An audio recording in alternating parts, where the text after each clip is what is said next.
And after that, I have Sicario, which is right behind another. I was talking about Emily Blunt, because she was in my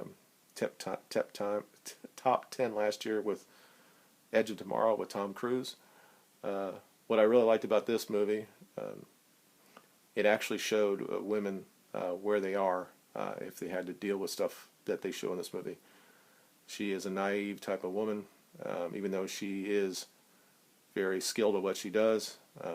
But at the end of the day, her physical size and stature is shown what the real life would be. You don't see that too much in movies now. They show women being able to beat up men all the time, which is happens, but it's very rare. You can't normally beat up somebody that's got twice your strength and is bigger than you. And that's men against men. That's the same thing. But I thought they showed that, and her character was very, very stupid. So, but overall, I thought that Del Toro was great in it, and I thought it was more of a realistic view of the war on drugs. Um, Not the best picture of the year for me, but definitely my top 10. And when that movie, or when the Blu-ray goes down in price, I will have it because there are some really good movies or scenes in the movie that I would like to go back and look at again. Oh, at number 6, what I thought might be maybe the best movie of the year is The Martians. I just had a really I love this movie. I worked in space for almost all my life, um, so it was one of the more realistic things that we've seen that talk about what happens when you travel. And now, obviously, when he was on the planet, that he had to, he'd do a lot of stuff. But it is a tour de force for Matt Damon. I don't think he's going to win the Academy Award, but he definitely nominated, and I'm glad he got that. Um, it's done well at the box office. I would recommend it as well because it's one of the best movies of the year. At number 5, another movie that I cried again. I don't know why, but it's another boxing movie, and that's Creed. I'm going to say this. I think that Stallone deserved his nomination. I don't think that the character that played Adonis Creed from Chronicle and Parenthood, and he's good. He was also in Fruitvale Station. Um, it's hard to.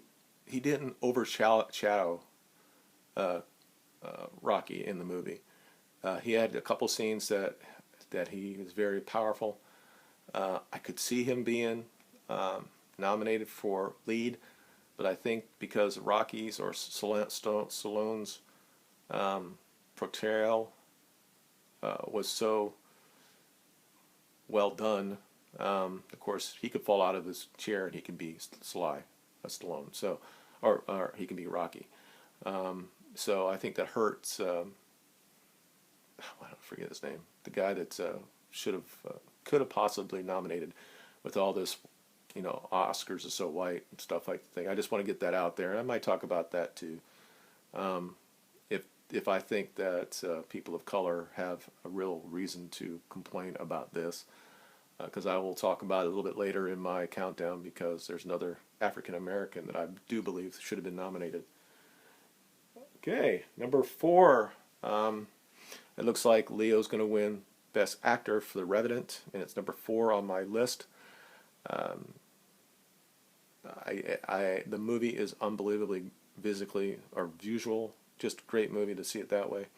It does kind of slow down in different places in the movie, but Leo, him up there with Damon have had, it's all basically about them. But also, Tom Hardy is unbelievable as the supporting actor. And I'm glad he was nominated as well.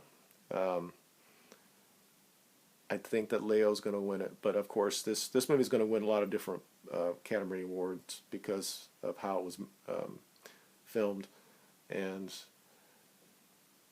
a lot of people have it as number 1 The same person that made the Birdman last year. A lot of people thought he had the best movie of the year. I didn't have it there. I had it number 2. And his second one through this year, I have it at 4.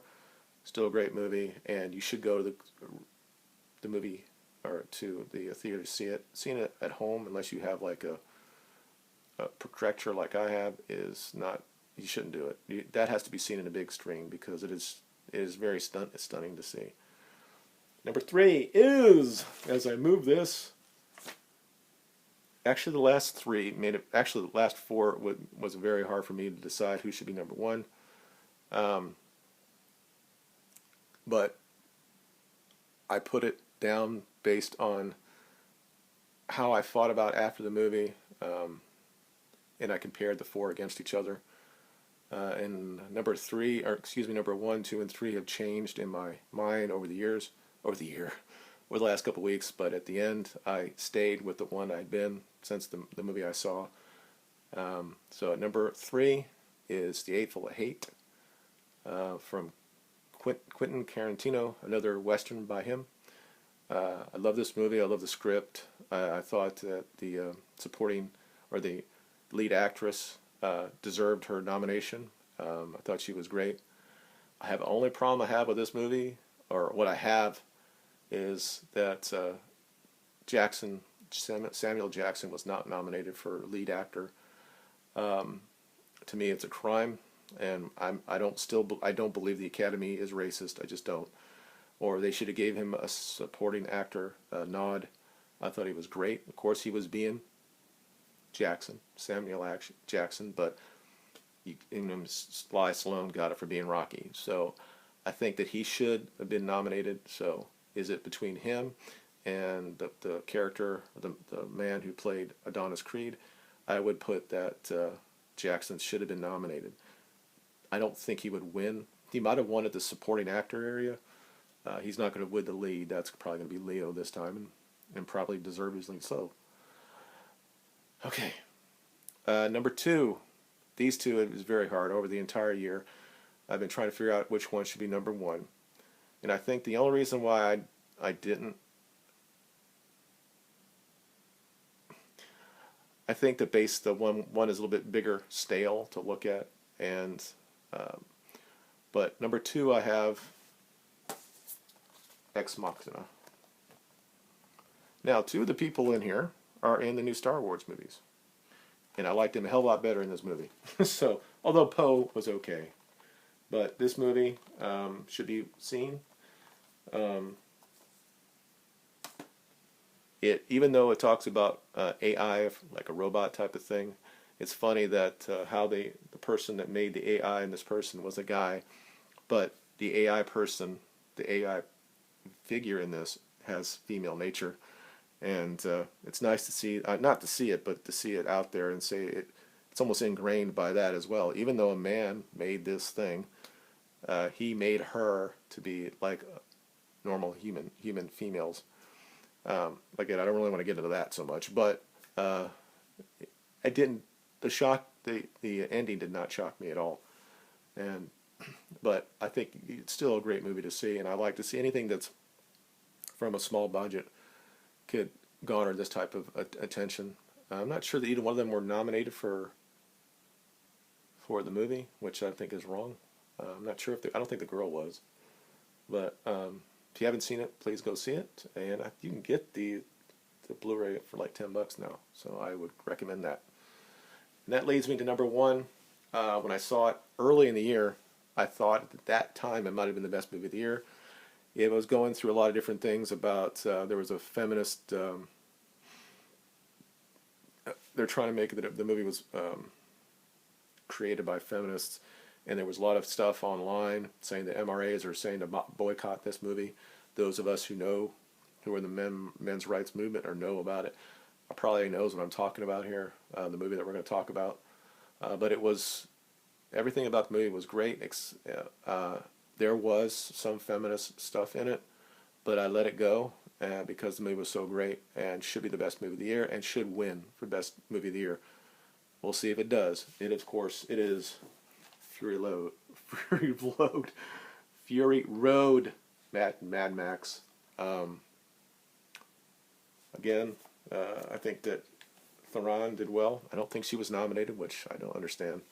Um, but the movie wasn't all about Mad Max, and I know a lot of people have seen the reviews on this, so you know that Tom Hardy doesn't say much in the movie. But the movie, the fact that they use a lot of practical effects and very little CGI or nothing at all, and just used great stuff like, going back to like 77 when we talked about Star Wars, or we're talking about 2001 where they used models and stuff like that. And to see it that large of a scale, um, it blew me away. And it's hard. It made it very difficult for me to decide between that and The Revenant and Hateful Eight, because those are another two huge, epic looking films on film.